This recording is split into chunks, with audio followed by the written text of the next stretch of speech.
Good evening, everyone. Thank you for joining us here for KREM 2 News at 5. I'm Whitney Ward. And I'm Tom Sherry. Mark Hanrahan is off tonight. Well, it was 2 heat-related deaths yesterday, but today that grim number has jumped to 7 deaths. The number of heat-related 911 calls is also way up. KREM 2's Casey Decker spoke with the city fire chief this evening about what's making this heat so dangerous and what we know about those victims. Casey?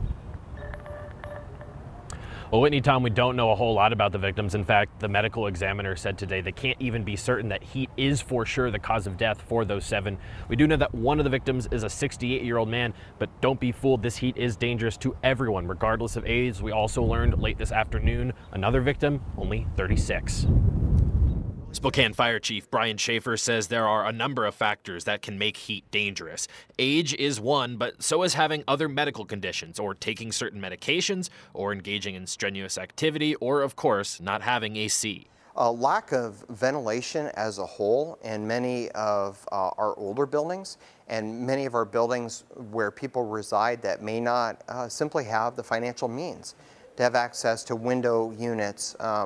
They're relying on fans. Schaefer says right now it's still too early to tell for sure if the heat is disproportionately causing emergencies with poorer people, but it's something he intends to track closely. We owe the people that are most vulnerable, that are at risk, we owe them to look into the data and try to do everything we can to leverage the resources that are in the community to prevent it from occurring again.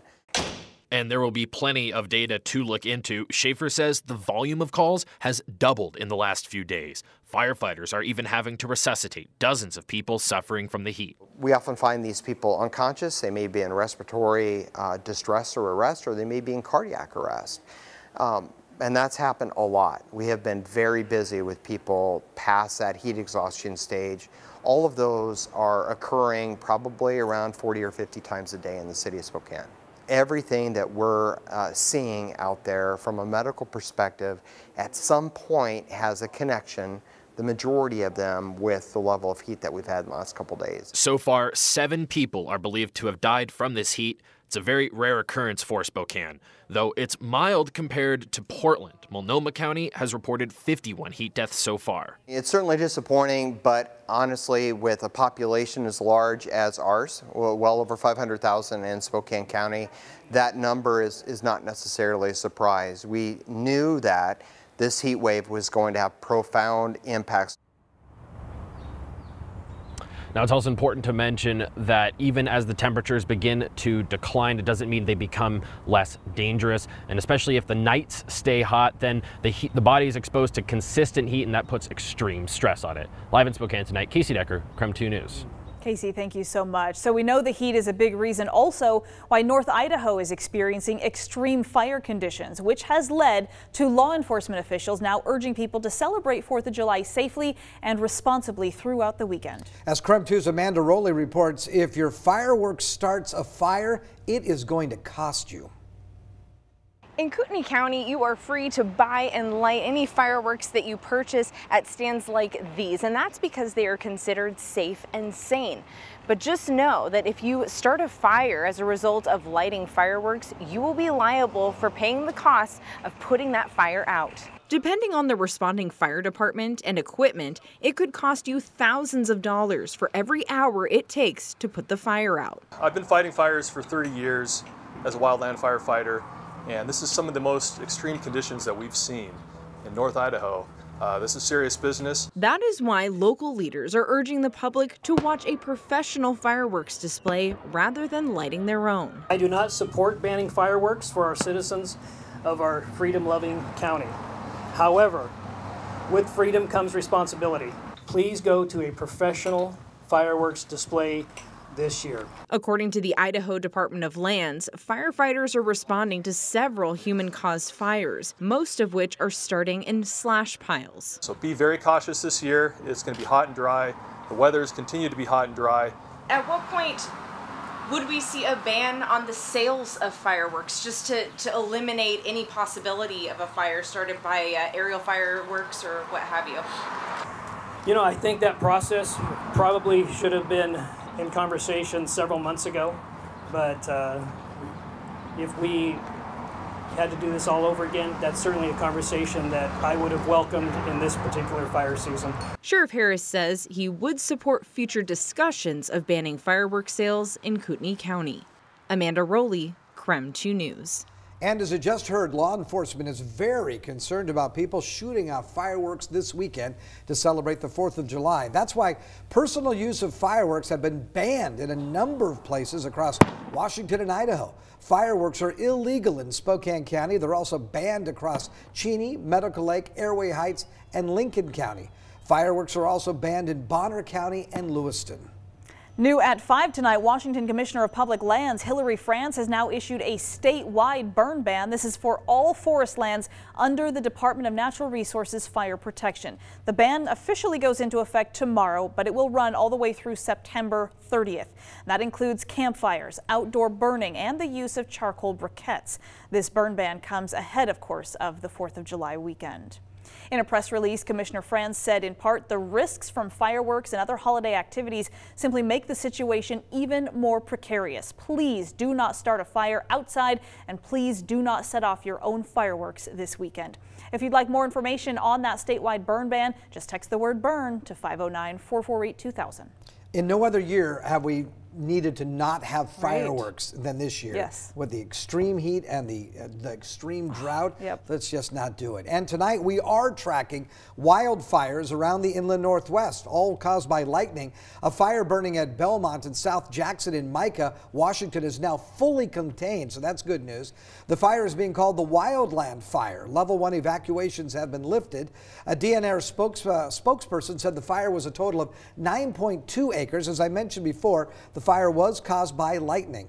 Crews said it was burning in heavy timber. And in Idaho, a 40 to 50 acre fire is burning near Riggins, according to the Nez Perce Clearwater National Forest officials. They say the fire is burning near the Florence Township. It's being called the Sand Creek Fire. The fire was also started by lightning yesterday afternoon. Now, according to officials, firefighters were forced to pull away from the fire due to ongoing thunderstorm activity, but they have since resumed battling that fire. So we know the fire danger is still incredibly high. At least temperatures, though, have cooled slightly from what we saw this week, but that's actually saying a lot because it's still really hot out there. It is very hot out there, just not historic heat. Matter of fact, finally now the excessive heat warning is not in effect in western Washington and western Oregon. Matter of fact, Seattle's looking at temperatures only in the 70s.